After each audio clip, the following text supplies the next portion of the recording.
Assalomu alaykum hurmatli begotinglar. Bugun sizlarga qo'y go'shti va mol go'shtini uddarlaridan ko'rsataman. Qo'y go'shti bo'ladi. Barra qo'zichadan. Qaranglar. Nima deyapti ranglari. Suyagi yo'q, yog'i ham o'zini yog'i. Yog' tiqmaganmiz ortiqcha. Bu yerda o'ramalar tabga qarab.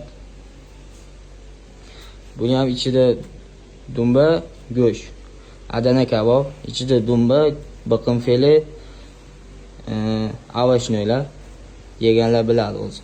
Bu yerda xon kabob, yog'lisi, xon kabob, asartisi.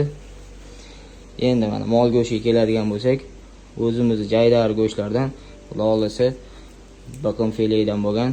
Buni qaranglar ranglarini. Yumshoqqina, so'shligini. Keyin yog'i qo'chqor dumba bo'ladi. Ranglarni qaranglar. Kelaverasizlar, yeverasizlar do'stlar. Xizmatdamiz xudo xolasa.